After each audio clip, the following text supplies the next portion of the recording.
What's going on, y'all? This is the Face Mask Podcast. My name is John Alsace, and today I want to talk about something that is near and dear, close to my heart.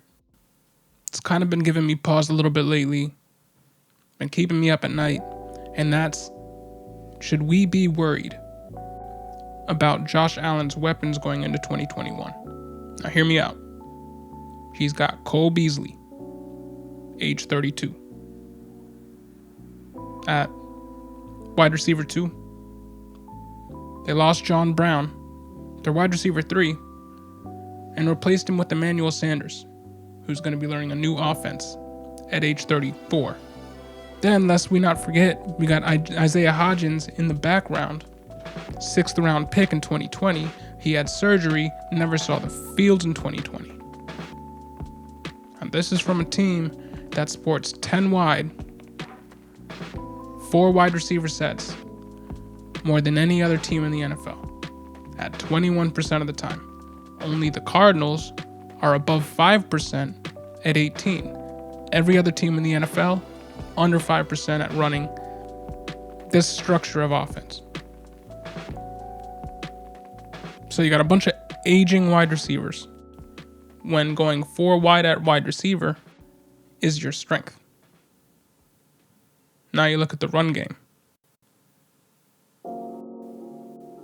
We got Devin Singletary, 2019 third round pick, the 2020 RB37 in fantasy, and Zach Moss, the 2020 third round pick of the Buffalo Bills, the 2020 RB43, who may or may not be injury prone.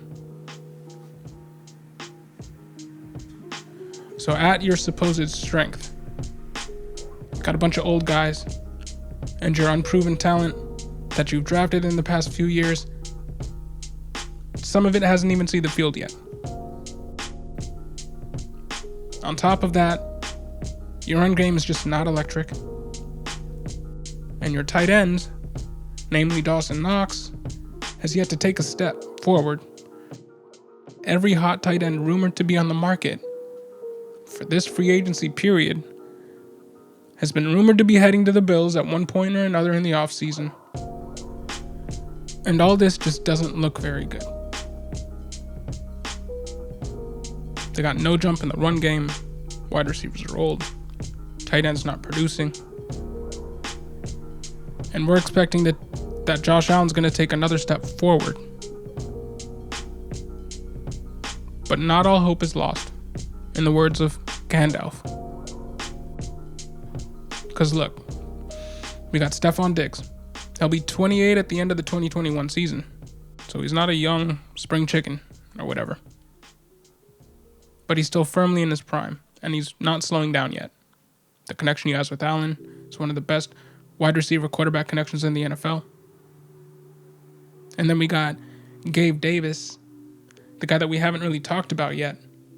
We mentioned Isaiah Hodgins, who was drafted 2 rounds earlier. Gabe Davis was drafted from Penn State in the 4th round, and he should continue to grow and thrive as Allen's future wide receiver 2.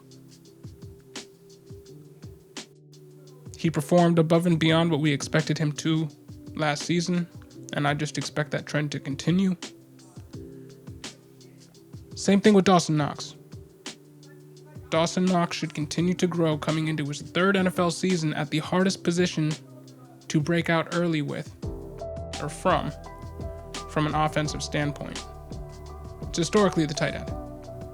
You always talk about the prime ages for a tight end being 26, 27, 28, because it takes so long for players to learn the position, the nuances, the ins and outs. That's why Darren Waller blew up when he was 27.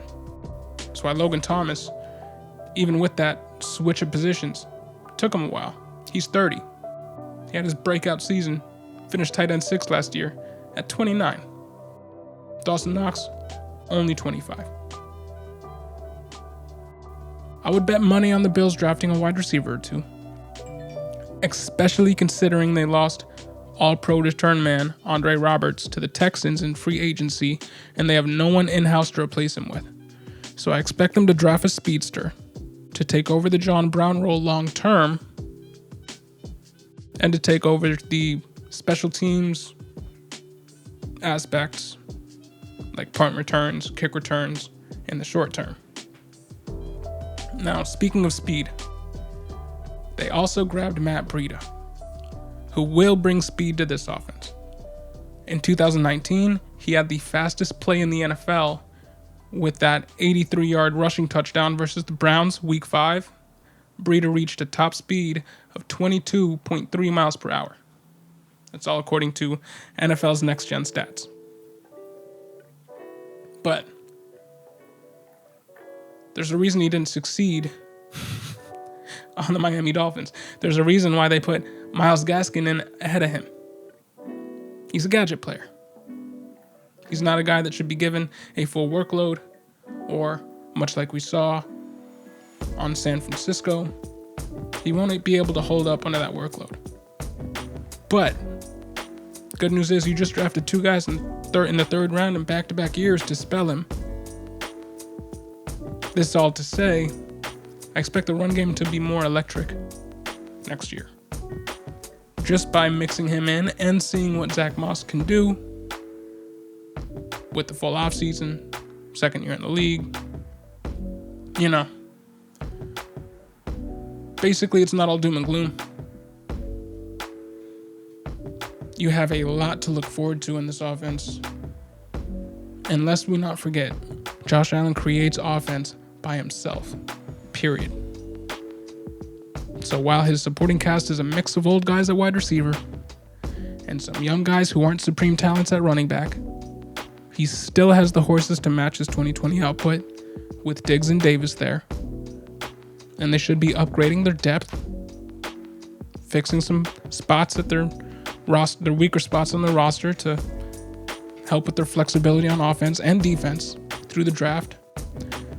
So my message to Bills fans, you got nothing to worry about. Josh Allen's weapons, he'll work around them. He'll work with them. Just because guys are old doesn't mean they're ineffectual. And personally, I don't think we have to worry about the Bills offense aging out.